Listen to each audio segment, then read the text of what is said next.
Hello students, welcome back to Sapphire Blue Chem Spark. Let us start our today's session, the chapter Periodic Classification of Elements.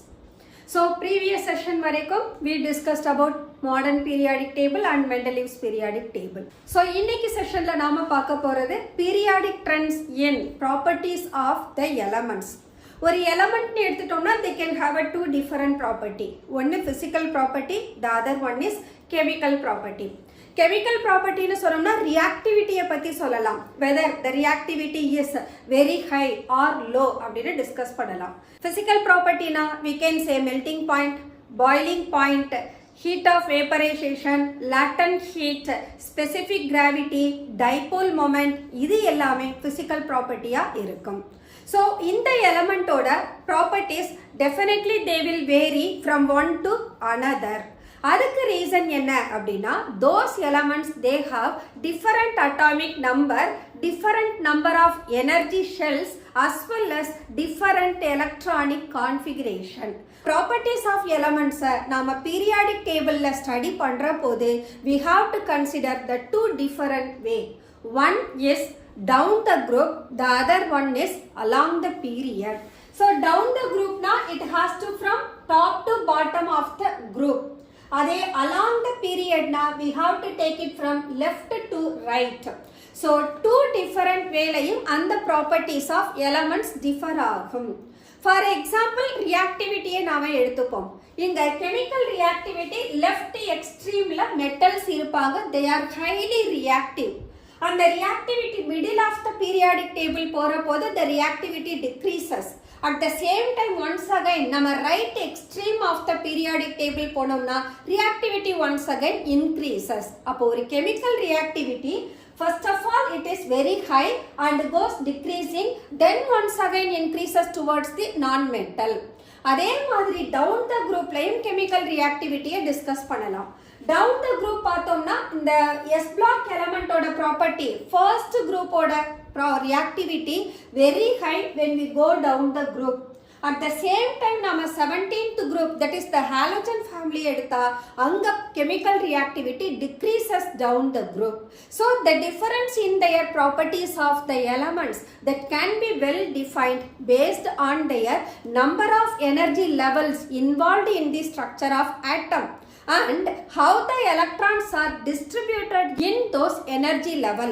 So in the concept base பண்ணி we can explain about the periodic trends in properties of elements. நாம பார்க்க போறது only 5 periodic trends. One is atomic radius, ionic radius, ionization enthalpy, electron gain enthalpy and electronegativity. These 5 belong to physical properties. அதே போல chemical reactivity-யும் discuss பண்ண போறோம். So let us find one by one. So the first one we are taking atomic radius. So atomic radius எடுத்தோம்னு சொன்னா we can have covalent radius as well as metallic radius.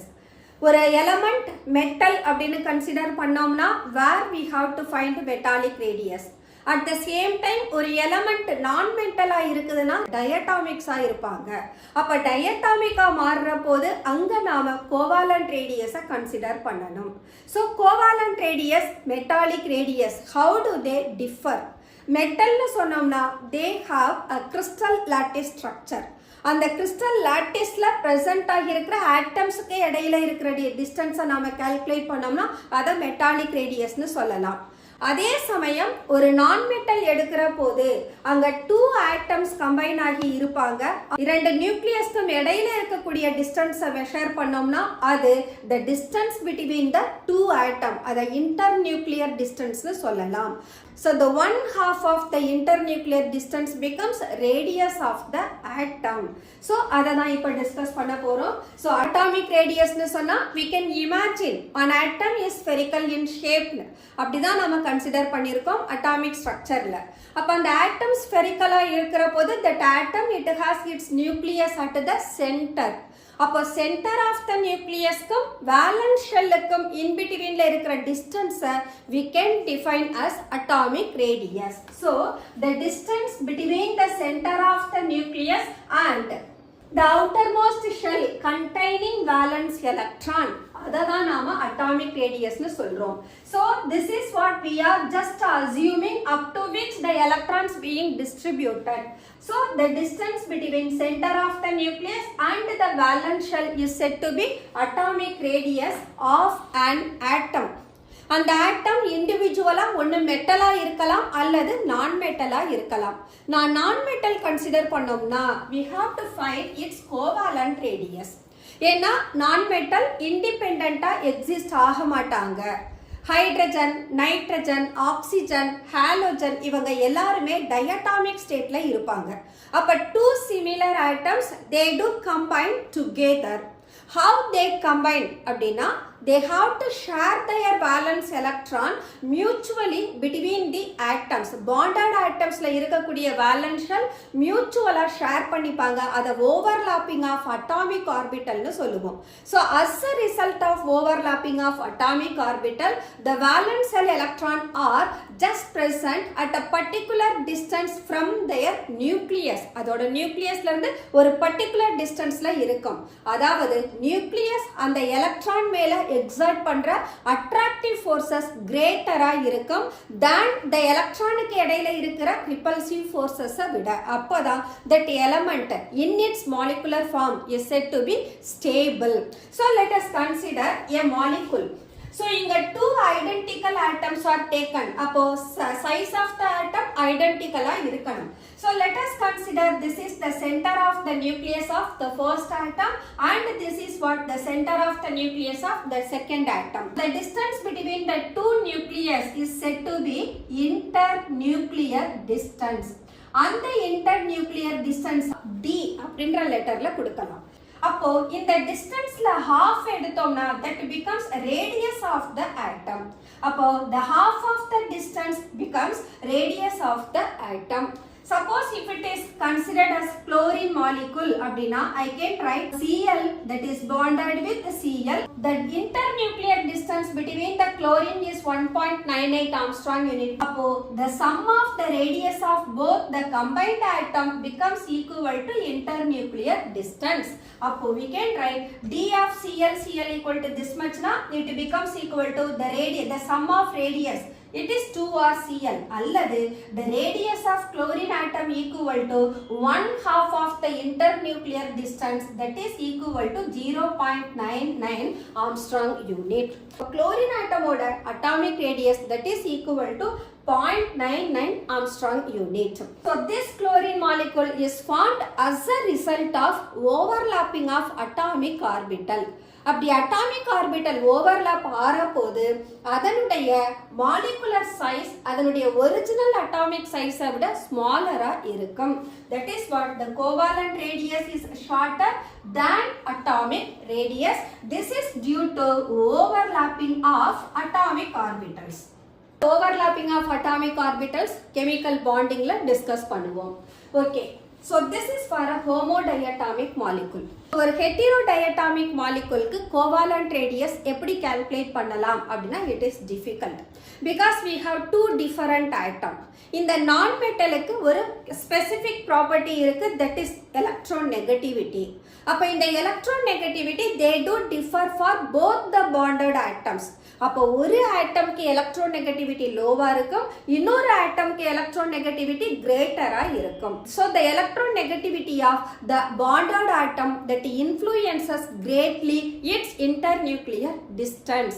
அப்போ நாம இந்த hetero மாலிகுலுக்கு radius calculate பண்ணனும் அப்படினா we have to consider electronegativity of bonded atoms also. So already we know internuclear distance is equal to the sum of atomic radii of bonded atom னு தெரியும். இங்க heterodiatomic molecule when we have the two different atoms அப்போ the internuclear distance becomes equal to sum of the covalent radius of both the bonded atoms. அப்போ for example let us consider hydrogen chloride. hydrogen இருக்கிறதுலயே smallest and simplest atom. அப்போ this will be hydrogen and this will be chlorine. So this is HCl. So hydrogen smallest atom, chlorine compared to hydrogen it is largest atom. அப்ப இந்த bond distance இதனுடைய atomic radius calculate பண்ணனும்னா their atomic size differ as well as electronegativity also differ. அப்போ நம்ம both of them to be considered for their covalent radius. அப்போ என்ன பண்ணலாம்? The relation between the electronegativity and the radius is given by Shoemaker-Stevenson method. So by using Shoemaker-Stevenson method, we can determine the radius of heterodiatomic molecule. It is given by the distance between AB, the bonded atom, is equal to the sum of radius of A and that of B minus 0.09 of chi of A minus chi of B. இங்க chi of A, chi of B ன்றது electronegativity of A and B. இந்த 0.09 with chi of A minus chi of B எங்க இருந்து எடுத்தாங்கன்னா Pauling's methodல இருந்து எடுத்தது. Pauling's methodல we can determine the magnitude of electronegativity of an element that can be determined by Pauling's method. அந்த Pauling's methodல இருந்துதான் 0.09 of chi of A minus chi of B ன்ற டேர்மை எடுத்து அது radius of bonded atomல இருந்து subtract பண்ணணும். பண்ணோம்னா we can have the covalent radius of heterodiatomic molecule. So if we consider hydrogen chloride molecule, hydrogenக்கு நான் atomic radius determine பண்ண போறேன் because already I know the atomic radius of chlorine is 0.99 Armstrong unit. Radius of hydrogen plus radius of chlorine minus 0.09 of electronegativity of chlorine is 3. Electronegativity of hydrogen is 2.1. இங்க chi of A எப்படி இருக்கணும்னா should be greater than chi of B இருக்கணும். So chi of A is greater than chi of B.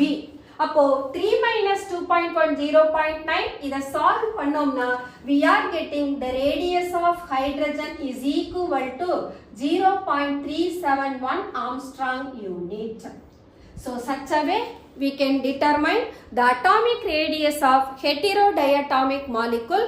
Homodiatomic molecule because of both of them are similar in size as well as இவங்களோட electronegativity இவங்களோட electronegativity equal. அப்ப the difference in electronegativity 0வா மாறிடும். அதனால தான் the distance என்ன எழுதலாம்? Internuclear distance of A is equal to 2 into radius of A ன்னு கொடுத்துறலாம். இங்க the difference in electronegativity becomes equal to 0 for the homodiatomic molecule. The next one, metallic radius. All the metals they have their own crystal lattice. இந்த crystal lattice எதை base பண்ணி இருக்கும்னா upon type of packing depend பண்ணி இருக்கும். So ஒவ்வொரு எலமெண்ட்டுக்கும் they have different crystal lattices pattern. அது body centered, simple cubic or face centered or cubic close packing அல்லது hexagonal close packing னு different pattern of packing அவங்க obey பண்ணுவாங்க. அப்படி ஒரு one of the packing நாம consider பண்ணோம்னா where all the metal atoms are closely packed in a given crystal lattice. அப்ப அந்த closely packing of atomல adjacent two atoms எடுத்துட்டு அந்த adjacent atomோட center of nucleusக்கு in betweenல இருக்கிற distance பார்த்தோம்னா that is called interatomic distance between the two atoms அப்படின்னு சொல்லலாம். ஏன் அது atomic distance அப்படின்றோம்னா because the atoms they can exist in their independent state. ஒரு atom ஒரு மெட்டாலிக் ஆட்டம் இண்டிபெண்டண்டா இருக்கும், ஸ்டேபிளாகவும் இருக்கும். ஆனா இங்க நமக்கு நான் மெட்டல் தான் இண்டிபெண்டண்டா எக்ஸிஸ்ட் ஆகாது. அதனால இட் எக்ஸிஸ்ட் அஸ் டயட்டாமிக் அல்லது பாலியட்டாமிக்னு சொல்றோம். அப்போ மெட்டாலிக் ரேடியஸ் அப்படின்னா that is 1/2 of the distance between the two adjacent metal atom. So two adjacent metal atoms in the closely packed metallic crystal lattice. அப்ப atomic radius அப்படின்ற போது ஜெனரலா define பண்ணலாம். that is the distance between the center of the nucleus and its valence shell. அது வரைக்கும் உள்ள distance atomic radius னு சொல்லலாம். this is the general concept. இதே கான்செப்டை ஒரு கோவாலண்ட் ஒரு நான் மெட்டலுக்கோ மெட்டலுக்கோ எடுத்துட்டு போனோம்னா for a non-metal we have to consider whether it is a homodiatomic or heterodiatomic னு பார்க்கணும். ஹோமோடயட்டாமிக்கா இருந்ததுன்னு சொன்னா அந்த பாண்டட் ஆட்டம்ஸோட இன்டர்நியூக்ளியர் டிஸ்டன்ஸோட half வேல்யூ நமக்கு கோவாலண்ட் ரேடியஸ்னு சொல்லலாம். அதே ஹெட்டரோடயட்டாமிக் மாலிகுலா இருந்ததுன்னா we have to consider Shoemaker and Stevenson method. அங்க என்ன எடுத்துக்கணும், அதே internuclear distance is equal to the sum of radius of bonded atom minus 0.09 of the difference in electronegativity of bonded ஆட்டமை எடுத்துக்கணும். அதே ஒரு மெட்டலுக்கு நான் கன்சிடர் பண்றேன்னா I have to consider the type of close packing. So depends on the type of close packing only the metal can achieve their crystal lattice. அந்த crystal லாட்டிஸ்ல between the two adjacent atomsக்கு இடையில இருக்கக்கூடிய டிஸ்டன்ஸ்ல half a value that becomes metallic radius of the atom. So இதுதான் atomic radius. Okay, now how this atomic radius that vary in a periodic table, அதோட trend என்ன அப்படின்னோம்னா how we have to define, along the periodக்கும் discuss பண்ணணும், down the groupக்கும் discuss பண்ணணும். So in a period from left to right, this is left side, this is right side. அதே group இருந்ததுனா this is top, this is what bottom. அப்ப in a period when we go from left to right, atomic radius decreases. Why atomic radius decreases அப்படினா let us consider the second period element. Lithium, beryllium, boron, carbon, nitrogen, oxygen, fluorine, neon. So this is the second period element. The second period element க்கு எந்த shell occupy ஆகும் electron? L shell occupy ஆகும். அப்ப you can find there are 8 elements. அப்ப lithiumல first electron L shell accommodate ஆகி இருக்கும். neon போற போது 8th electron accommodate ஆகி L shell complete ஆகி இருக்கும். ஒவ்வொரு எலக்ட்ரானையும் நீங்க ஒரு ஷெல்லில் ஆட் பண்ற போது அதுக்கு equal and oppositely charged proton அதோட நியூக்ளியஸ்ல ஆட் ஆகிட்டு போகும். அப்ப எலக்ட்ரான் ஆட் பண்ற போதெல்லாம் சைமல்டேனியஸா புரோட்டானும் ஆட் ஆகுறதுனால நியூக்ளியர் சார்ஜ் இன்க்ரீசஸ். அந்த நியூக்ளியர் சார்ஜ் அதோட வேலன்ஸ் எலக்ட்ரான் மேல எக்ஸர்ட் பண்ற attractive forces also increases. And hence the size of the atom decreases. So this is the reason why the atomic radius decreases along the period. So here whenever an electron is added to the same shell, we have to consider the term same shell. A proton is also added to the nucleus, thus increases the effective nuclear charge. இந்த effective nuclear charge எப்படி calculate பண்றதுன்றத Slater ரூல்ல கண்டுபிடிக்கலாம். Now as well as the electrostatic forces of attraction also increases between the nucleus and the valence shell, and hence size of the atom decreases. So this is the reason why atomic radius decreases along the period. Now let us consider down the group. இந்த group எடுத்தோம்னா we can take that first group element. First group elementல யார் இருக்காங்க? lithium, sodium, potassium, rubidium, cesium, francium. So lithium second period element, sodium third period, potassium 4, rubidium 5, cesium 6, francium 7. Down the groupல வரப்போது number of shell increases. அப்போ லித்தியம்க்கு போனீங்கன்னா it has only 2 shell. At the same time franciumக்கு போனோம்னா that contains 7 shell. So when number of shell increases, the distance between the nucleus and the valence shell also increases.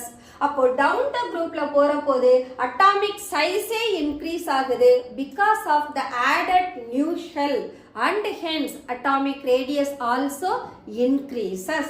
The atomic radius down the group does not show regular trend in their variation. Regular trend na ஒரே மாதிரி decrease ஆகிட்டே போகணும்.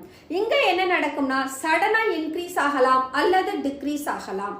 அதுக்கு reason என்னன்னா because of the presence of subshells for each shell. ஒவ்வொரு ஷெல்லுக்கும் subshell இருக்குன்னு தெரியும். Screening effect of subshells is in the order of S greater than P greater than D greater than F. in the subshell how does it influence the atomic radius அப்படினா when the s orbital is the valence shell அப்போ அதனுடைய penultimate orbital it could be either d or f d ஆவோ f ஆவோ இருக்கலாம். But d orbitalukkum f orbitalukkum screening effect is very poor. Screening effect poor irundaduna then the nucleus can afford a great force towards the valence electron. Appa size of atom decrease aidum. Due to the poor shielding effect of d and f orbital that may alter the atomic radius of the atom when we go down the group. During the discussion of periodic trends in atomic radii, we discuss about the two factors. One is effective nuclear charge, the other one is shielding effect.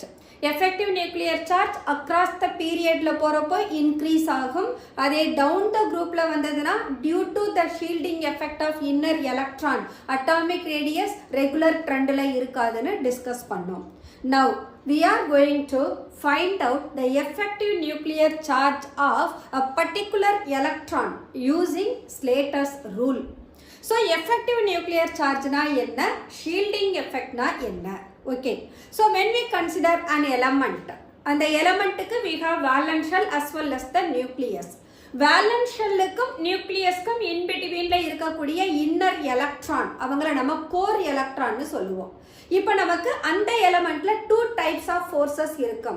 One nucleus kum valence shell kum edaila irukakuriya electrostatic forces of attraction. Second one, the repulsive forces between the valence shell electron and the inner shell electron.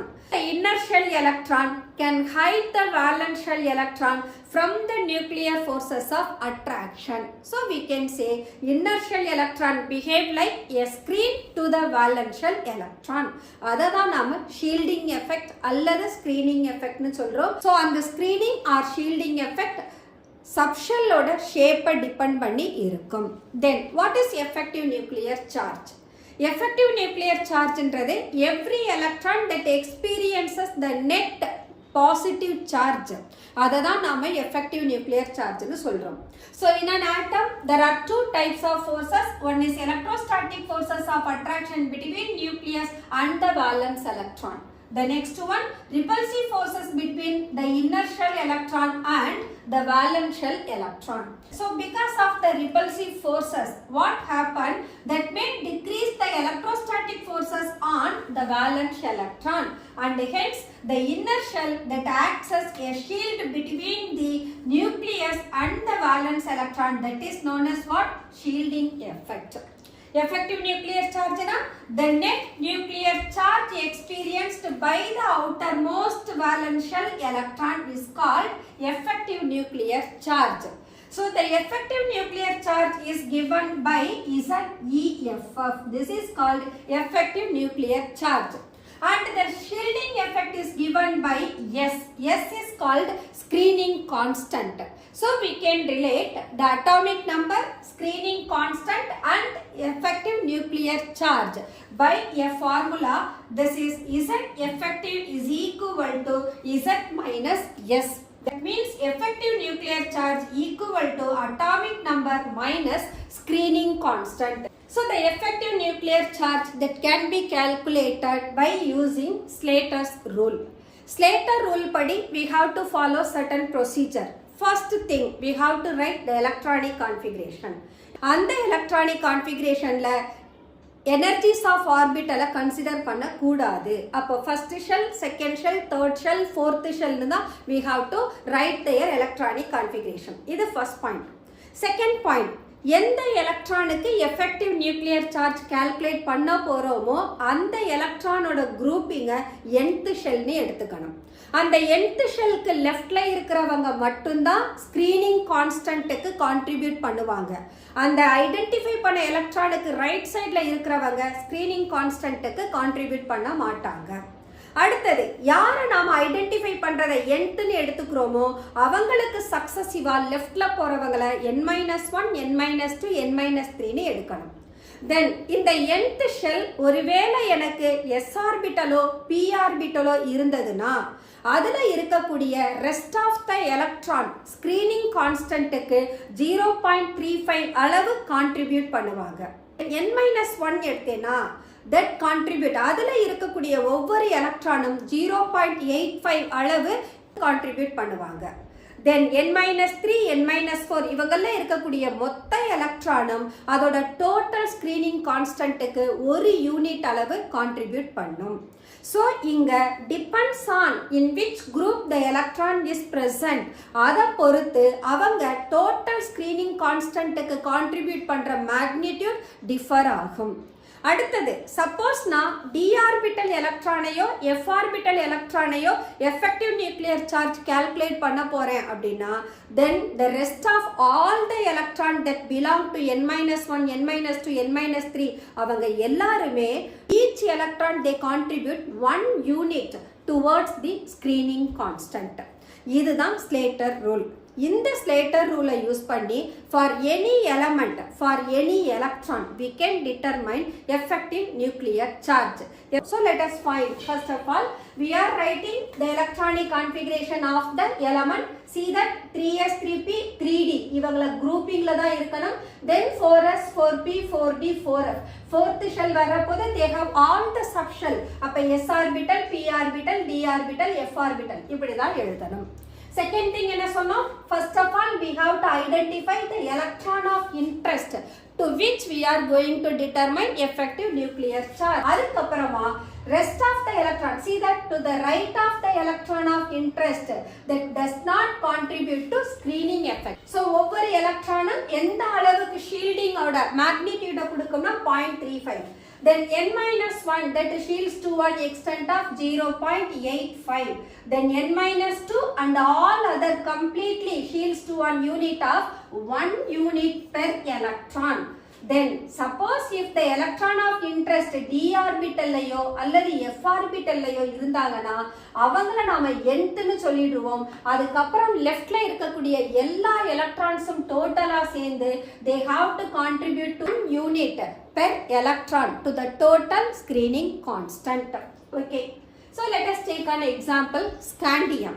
Scandium atomic number 21. அந்த 21 அதனுடைய arrangement electronic கான்ஃபிகரேஷன்ல represent பண்ணோம்னா we are getting 1s2 2s2 2p6 3s2 3p6 3d1 and 4s2. So இந்த இதுல நான் first யாருக்கு calculate பண்ண போறேன்னா I am going to calculate the effective nuclear charge of 4s electron. effective nuclear chargeக்கு formula என்னன்னு தெரியும் நமக்கு? Z effective is equal to Z minus S. So இந்த டேபிளை நான் எதுக்காக யூஸ் பண்றேன்? S ஸ்கிரீனிங் கான்ஸ்டன்ட்டை கால்குலேட் பண்றதுக்கு யூஸ் பண்றேன். Z என்றது என்ன? Atomic number, that is equal to 21. So I can write that implies 21 minus. இப்போ நான் கால்குலேட் பண்ண வேண்டியது S ஓட வேல்யூ. எந்த எலக்ட்ரான் ஐடென்டிஃபை பண்ணிட்டு இருக்கேன்? 4s electron. ஆக்சுவலா ஸ்காண்டியம்ல 4s ஆர்பிட்டல்ல totally 2 electrons are there. அப்ப அதுல இருக்கக்கூடிய one of the electronக்கு தான் ஸ்கிரீனிங் கான்ஸ்டன்ட் கண்டுபிடிக்க போறோம்னா then it has remaining 1 electron. அப்ப nth குரூப்ல இந்த ஒரு எலக்ட்ரான் போக remaining 1 electron இருக்கு. So I am taking this. But the electron that belongs to 4s orbital. 4s orbital na அது contribute பண்ணக்கூடிய வேல்யூ 0.35 யூனிட். அப்ப இந்த 1 நான் யார் கூட மல்டிப்ளை பண்ணனும்? 0.35 கூட மல்டிப்ளை பண்ணனும். மல்டிப்ளை பண்ணா I am getting its total contribution to the screening constant. Then இந்த எலக்ட்ரான் ஆஃப் இன்ட்ரெஸ்ட் நான் nth குரூப் அப்படி எடுத்துட்டேனா அதுக்கு அடுத்து லெஃப்ட்ல இருக்குறவங்க n-1. So இங்க நான் எடுத்திருக்கிறது s ஆர்பிட்டலோட எலக்ட்ரான். அப்போ n-1ல இருக்கக்கூடிய எல்லா எலக்ட்ரானும் டோட்டலா எத்தனை மேக்னிட்யூடுக்கு கான்ட்ரிபியூட் பண்ணுவாங்கன்னா that is equal to 0.85. அப்ப இதுல how many electrons I have? 6 6 plus 2 8 8 plus 1 9. So in n-1 group I have 9 electron and each electron that has to contribute to the unit of 0.85. அப்ப இத நாம மல்டிப்ளை பண்ணோம்னா we will get 7.65. இந்த n-1 க்கு அப்புறமா I have n-2 n-3. So இதுக்கப்புறம் எத்தனை group இருந்தாலும் அவங்களோட மொத்த எலக்ட்ரானும் எத்தனை யூனிட்டுக்கு கான்ட்ரிபியூட் பண்ணும் 1 யூனிட்டுக்கு. So I have to count 6 plus 2 8, 8 plus 2 10. So n minus 2 and others total நான் எடுத்துக்கிட்டேனா there are 10 electrons and they are contributing to the unit of 1 unit per electron. So 10 into 1 is equal to 10. Now we have to add all the value.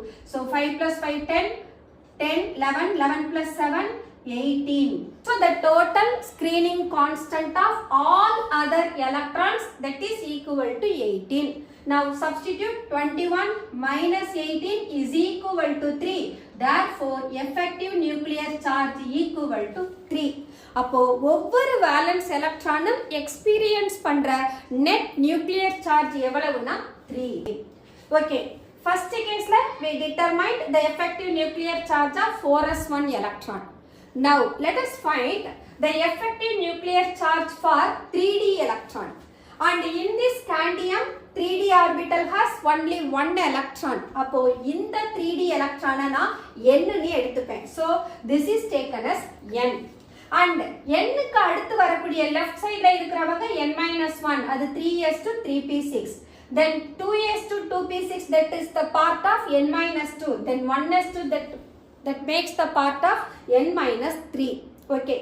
இப்போ நாம என்ன பார்த்தோம்? ஒருவேளை என்னுடைய electron of interest d ஆர்பிட்டலோ f ஆர்பிட்டலோ அப்படினா அதோட லெஃப்ட்ல இருக்கக்கூடிய மொத்த எலக்ட்ரானும் எந்த மேக்னிட்யூட தான் ஃபாலோ பண்ணும்? just they will make use of 1 unit per electron to the total contribution to the screening constant. அப்போ இந்த d ஆர்பிட்டலை நான் consider பண்ணேனா then I can sum up all other electrons in the different group.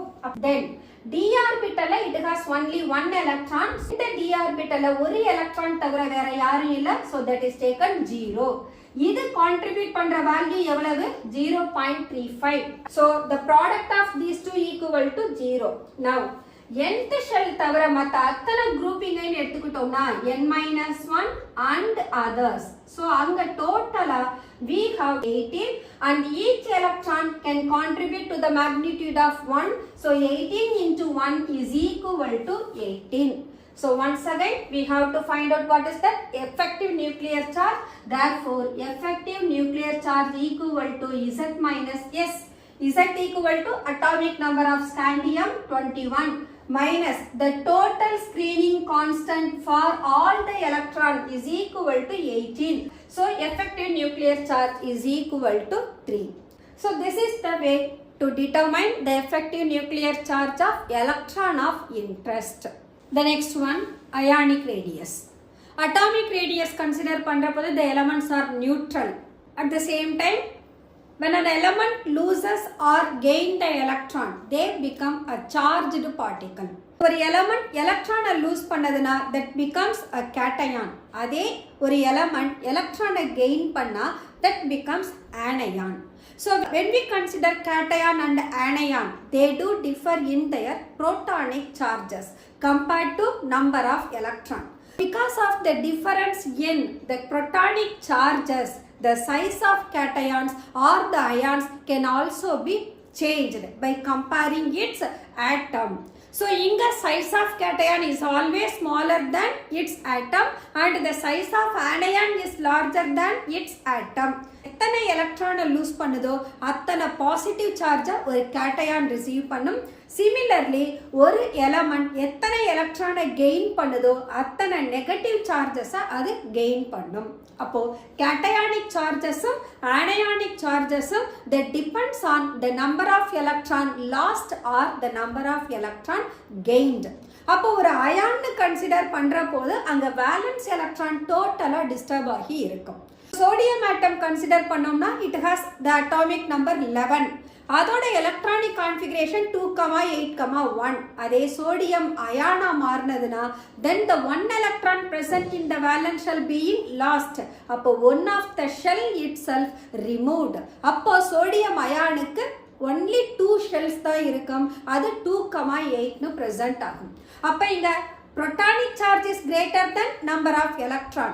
அப்போ effective nuclear charge over the electrons will be much greater. அப்போ size of cation decreases.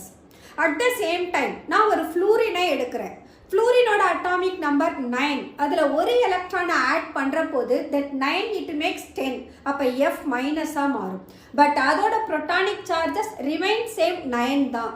அப்போ less number of proton cannot able to attract more number of electron. அப்போ ஃப்ளூரைடோட size fluorine ஆட்டமோட எப்படி இருக்கும், லார்ஜராக இருக்கும்.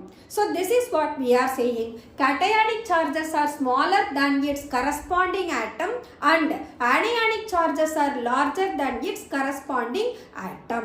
ஸோ இந்த அயானுக்கு எப்படி அயானிக் ரேடியஸை நாம டிஃபைன் பண்ணுறது? ஸோ ஃபார் an ion ஒரு nucleus how far it can exert its force over the electron. Nucleus அதோட பொசிஷன்ல இருந்து எவ்வளவு தூரம் தன்னோட ஃபோர்ஸஸ் ஆஃப் அட்ராக்ஷனை எலக்ட்ரான் மேலே எக்ஸர்ட் பண்ண முடியுமோ அதுதான் அதனுடைய அயானிக் ரேடியஸாக இருக்கும். So it is defined as the distance from the nucleus of an ion up to which it exerts its influence on the electron cloud of the ion. That is called ionic radius. So for example, ஒரு element எலக்ட்ரானை lose பண்ணதுன்னா that gains a positive charge. Suppose இந்த element n எலக்ட்ரானை lose பண்ணதுன்னா இந்த positive charge that becomes n plus ஆ மாறும். அப்போ that makes a cation.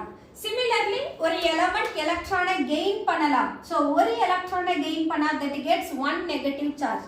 அதே it gains n எலக்ட்ரானா then the charge it becomes n minus னு மாறும்.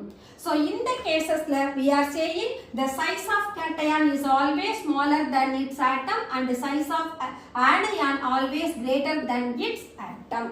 Then isoelectronic species na enna? Isoelectronic species na the different atoms or the ions having same electronic configuration.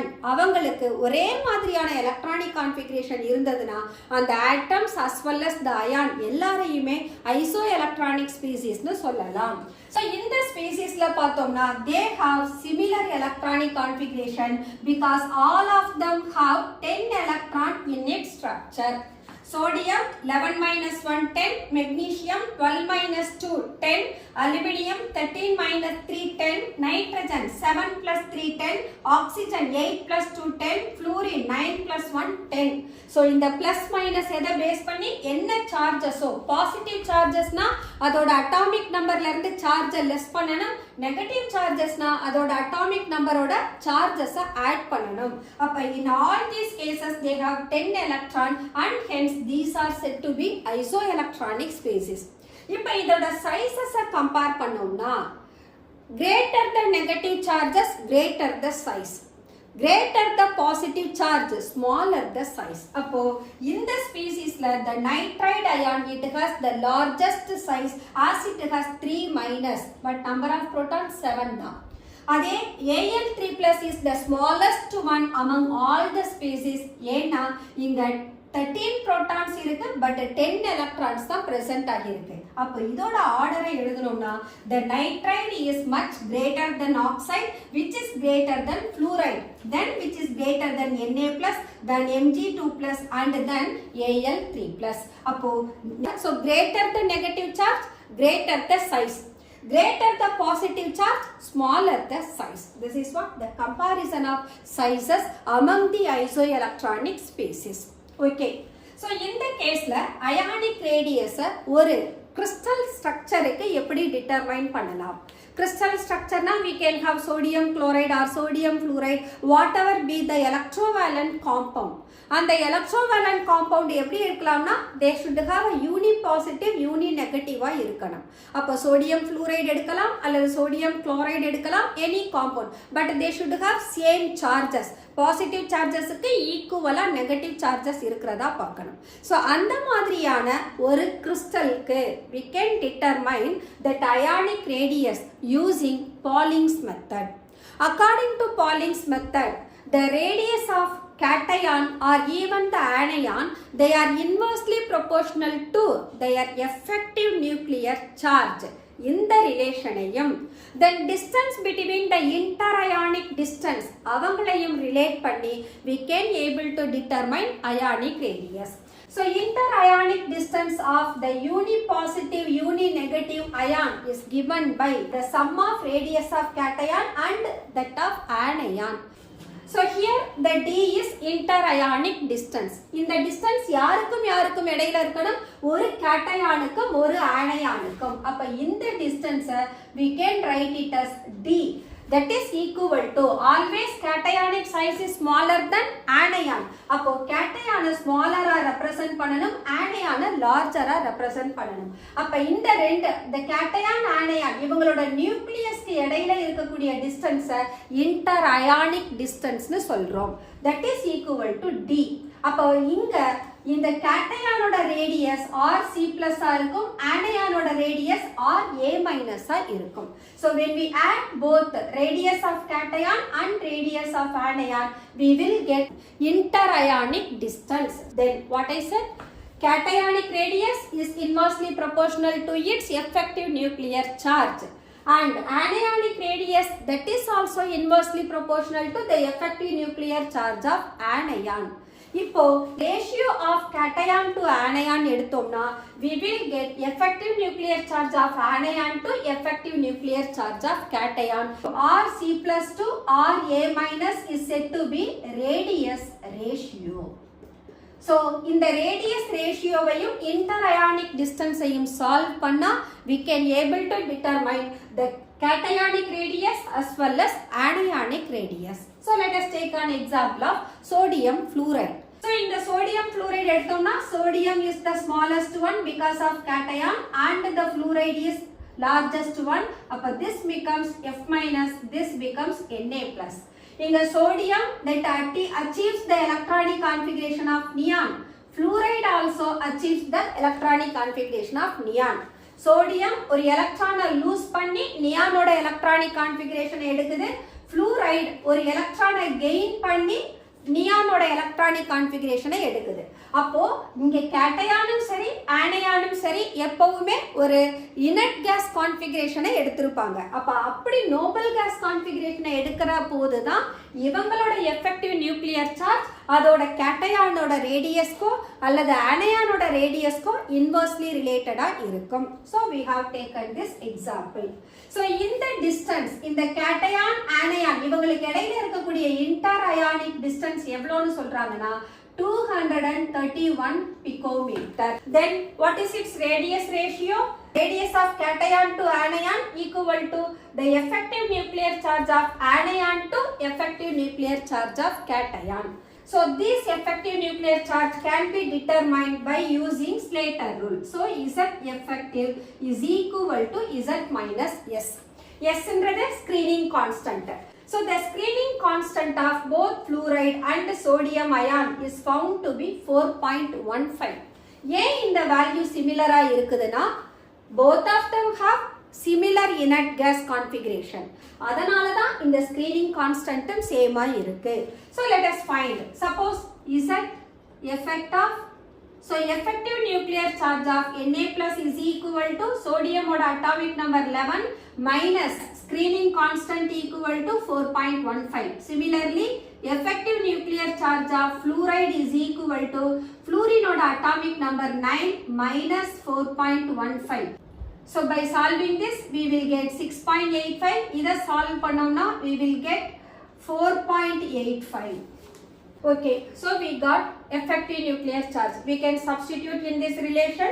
So that makes, we can have radius of Na+ by radius of F- equal to effective nuclear charge of fluoride, that is 4.85 divided by effective nuclear charge of sodium ion, that is equal to 6.85. So ratio we solve pannomna, we will get 0.71. So from the relation, radius ratio of sodium fluoride is equal to 0.71, or we can write radius of cation equal to 0.71 time of radius of fluoride ion. Now let it be the expression 2. Solving 1 and 2.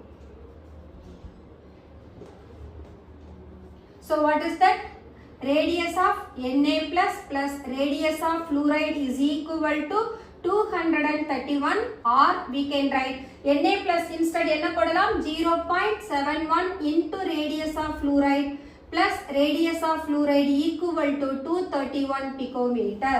Radius of fluoride equal to 231 divided by 1.71. By solving this, we will get 135.1 picometer. So radius of fluoride we got it. Opposite radius of cation we can determine. Therefore, radius of cation equal to 231 minus radius of fluoride, that is 231 minus 135.1. This is equal to 95.9 picometer. See, cationic size is smaller than anionic size. So, by using Pauling's method, we can able to determine ionic radius of both cation as well as anion for a given compound. This ionic radius, how does it vary along the period and the group? So, எப்படி நாம atomic radius க்கு describe பண்ணோமோ, the same way ionic radius also that changes. Ionic radius across the period decreases and ionic radius down the group increase ஆகும். So, this is what the periodic trend in ionic radius. Okay students, let us close our today's session. Today we discussed only about ionic radius and atomic radius. We have three more periodic properties: ionization enthalpy, electron gain enthalpy and electronegativity. As well as we have to complete that chemical reactivity also. So those topics let us continue in our following sessions. Until then, bye bye.